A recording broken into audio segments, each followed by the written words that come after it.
Эки команда тең ортого чыгып келди. Достук командасы көп жылдардан бери жакшы элестер. Ушул көкбөр боюнча өлкөбүздүн эң мыкты делинген командалардын бири болуп эсептелип келет. Ал эми жаш күч жааты болгону былтыр Нооруз майрамына карата түптөлүп, бүгүнкү күндө оюндарын өткөрүп келе жаткан маалы. Алар жогорку лигадагы дебютанттар десек да болот. Дебютант бул эми алгачкы рет чыгып жатат деген түшүнүк. Кызыктуу оюнду тартуулайт, себеби жаш күч да достук дагы буга чейинки атаандашы болгон Кара Буураны ири эсепте утуп ушул беттешке чыгыша алды. Демек алдыңкы убакыттарда биз өтө эле кызыктуу беттешти күтүп калабыз. Мелдештерде ушул нерсенин баарын тең эске алат деген жакшы илгери үмүтүбүз бар. Кийинки мелдештерде Кудайым буйруса эми командасынын курамын тааныштыра турган болсок, команда капитаны Кыяз Ниязов ал Тороич менен оюн өткөрөт. Бүгүнкү беттеште экинчи Айбек Темирбаев, үчүнчү Элек Мукаев ал Кейжи аттуу аргымак менен оюнга чыгат. Темирбаев көп убакыт бою бир командада ойносо дагы бүгүнкү беттеште алар бири-бирине каршы турушууда. Андыктан мындай кадамдарды биз оюнчу болгон үчүн туура эле карайбыз. Эки команданын өкүлдөрү өздөрүнүн гана командасы үчүн ойнойт. Бул жерде эски достук жана башка ой болбошу керек. Ал ортодо эсеп сандары ачылды. Ким ачты дейсиздерби? Мынакей 7 номердеги достуктун оюнчусу Султан Русланов эсеп сандарын ачууга жетишти. Султан Русланов болгону мынакей 6 мүнөт 30 секундада өз командасын алдыга алып чыгууда. Туура эмес болуп калган окшойт. Калыстын пикири боюнча Улак азыр ортодо. Улак чоң талашка түшүп жаткан учуру. Аны биринчи жолу жеңип алат. Байкасаңыздар, бул Медет Апык уулу Улак менен. Медет Апык уулу бул мелдеште азыр жаш күч командасы үчүн өтө жакшы жардамын тийгизүүдө. Эмне болду? Дагы бир оюн эрежеси бузулду окшойт азыр. Медет өзү кулап түшкөндөй. Эмне болуп кеткенин да түшүнбөйсүң. Албетте бири-бирине сый урмат менен гана мамиле кылат деген ниетибиз бар. Улакты алган экен, андан ары өнөктөшүнө өткөрүп берди. Байкай туралы Султан Русланов биринчи голдун автору. Султан азыр тайгазанга барды. Бирок атаандаштар бул жолу оңой менен мүмкүнчүлүк берген жок. Султан бир жолу айланып чыгат жана ыргытыш керек. Ага жеткирген жок. Акыркы 5 секунда ушул жерден ыргытып ийбесе эле эсеп өзгөрбөйт окшойт. Ошентип биринчи таймдагы жыйынтыкталды. Азырынча эсеп 1-0. Достук командасы алдыда келе жаткан учуру. Урматтуу мекендештер, биз достук жана жаш күч командаларынын беттешин андан ары уландуу түрдө көрөбүз. Экинчи тайм башталууда. Азырынча эсеп сандары 1-0. Достук командасы биринчи бөлүктө бир салым жаратып, эсиңиздерде болсо Султан Русланов ал салымдын ээси болгон болчу. Атаандаштарынан азыр алдыда келе жаткан учуру. Бек болсун атаандаштарынын чоң бир коргонуу бөлүгүнө, чоң бир коргонуу күчүнө дуушар болууда. Ага карабастан азыр Бек болсун атаандаштарынын тайгазанына жетти.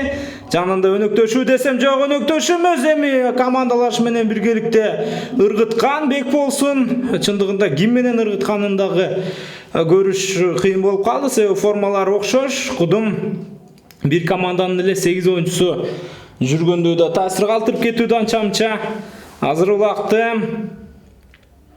жерден эңип алган бул Султан Русланов кетти.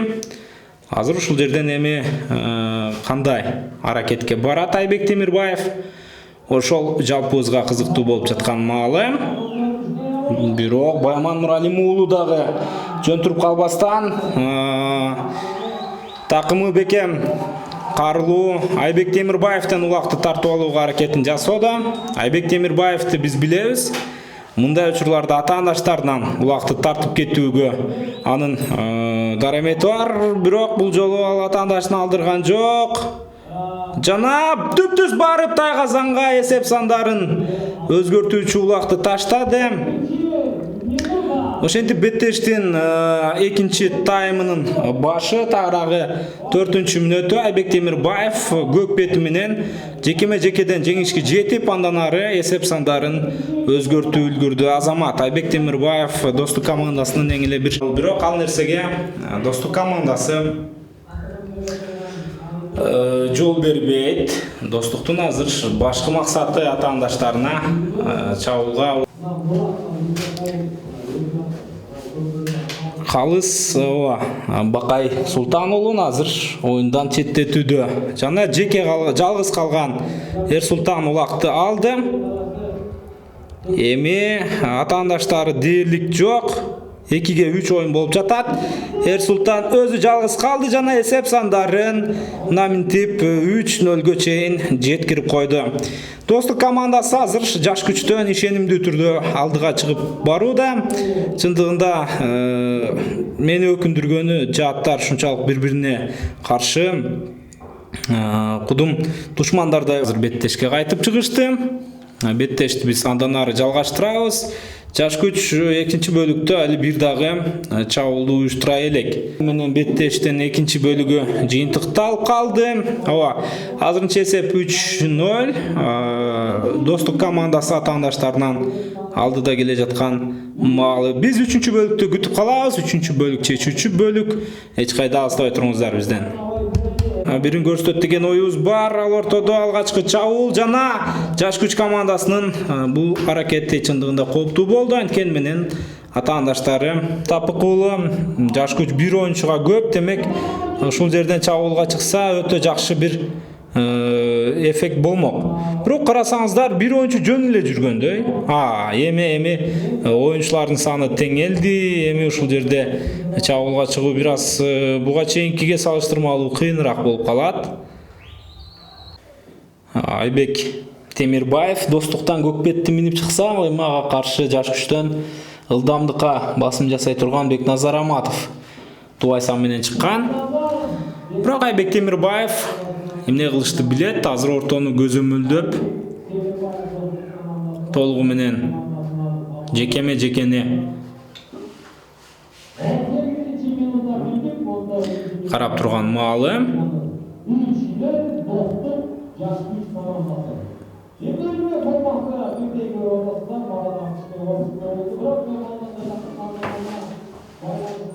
Көкбет таптакыр ортого жолотпой жатат. Негизинен күчтүү аттар, ушу жекеме-жекеде чыгып жүргөн аттар ортону ээлесе эле эч кимди жолотпой калат. Азыр Айбек Темирбаев жекеме-жекеден улакты алды.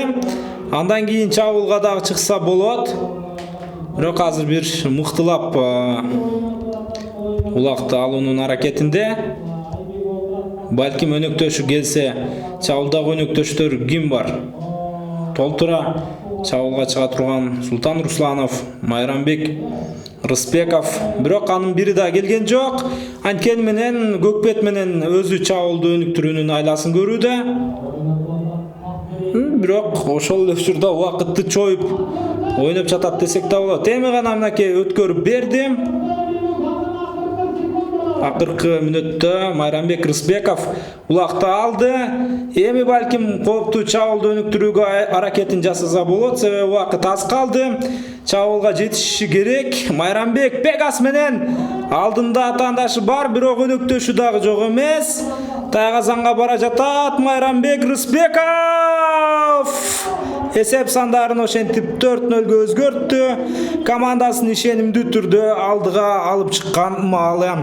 Майрамбек Рыспеков буга чейин дагы ал мүмкүнчүлүктөргө ээ болгон болчу.